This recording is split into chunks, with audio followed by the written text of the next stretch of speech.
Let's talk about how to be a lights out shooter so you can be a lot more accurate in game situations, make more shots in game situations, and also in your practice. These tips will literally help you in minutes. And then at the end of the video, I'm gonna have one big tip that I've literally given to players, and in seconds, we've been able to see them make a lot more shots. That's gonna help you a ton. Coach Muench will get handles basketball, retrain harder and smarter so you can play like the pros. If that's something you're looking to do, subscribe and click the bell icon to catch the newest videos. First thing with accuracy, I'm gonna give you 3 quick tips. You want to focus on a release finger. So a lot of people just think about flicking the wrist and letting go of the basketball. But if you watch a lot of the best pros, a lot of them like Kobe, he used to release and he'd usually have his finger touch his thumb. Some people are a pointer finger dominant shooter. Some are going to be a middle finger. Some might be a split finger. But what you can do to make sure you're getting that consistent release is when you release it, have that finger touch the thumb. And you might want to play around with this, take some shots and figure out what works best for you. What are you making most shots on? What are you missing left and right less with?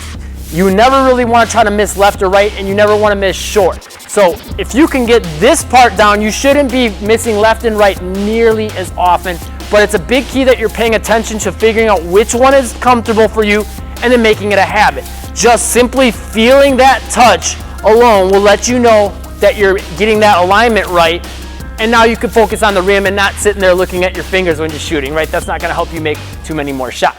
Click that like button if that first tip helps, and leave me a comment, say this helps. Second big key is focus on getting that elbow aligned before that release. So that's gonna help you with your actual release, but if your elbow is way out of whack, right, you're shooting with your elbow here, you're gonna end up with a weird release, right? But if I get my elbow nice and tucked in, typically I would also recommend turning a little bit with your body so you're shooting sides forward. So I'm a lefty, I would put this left side slightly forward. That's gonna make it more comfortable and easy for me to get that left elbow in, so now everything is aligned from the get-go.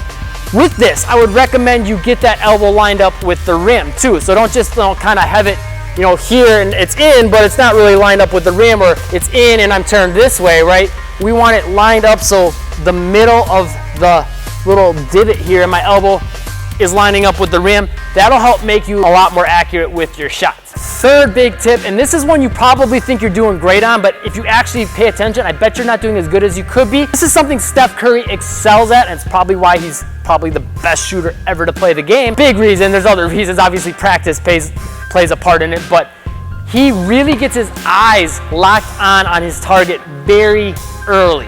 So what I mean by that is a lot of times if you're catching the basketball from a pass, you'll maybe be really focusing on the pass and then get your eyes locked on the rim. If you're dribbling, you're maybe focusing on your defender and then you're finally getting your eyes locked in on the rim as you're getting set up. You want to try to get your eyes locked on the rim before you even catch the pass if possible. So it will take some practice to get that down, and you'd want to use your peripheral vision so you can see the ball out of the corner of your eye. So I'm looking at the rim, but I can see my hand over here, right? I can also see the basketball coming over here. So I don't really need to look at the basketball to catch it, and I can start to hone in on where I want to aim on the rim. I'm going to give you a big tip to help you with that part in a second. Same with my dribbles though. If I know I got the shot and I've got my defender dropping back, or I hit him with a crossover and I know I'm going to have the shot here, the second I know that, I want my eyes looking up at the rim. The reason this is going to help you so much is if you're not getting your eyes locked in on the rim early, now when you're going into your shot, maybe your elbow isn't aligned like we talked about before the way we want it to, because our feet aren't in the position we wanted, right? We're maybe turned too much, or we have one foot back too far. Now we got to kind of turn into our shot. That can throw everything off because we can't get our body aligned because we haven't taken that split second earlier to get our eyes locked in. So the big key that's helped players instantly make more shots, and it has to do with what you're aiming for, is in this YouTube video right here. It'll show you exactly what to aim for on the rim. Check that video out. It's helped thousands of players. Like I said, it's helped players instantly make more shots that I work with. I'm sure it'll help you too. If this video helped, click the like button, the subscribe button, and the bell icon to catch the newest videos, and I'll see you in that video next.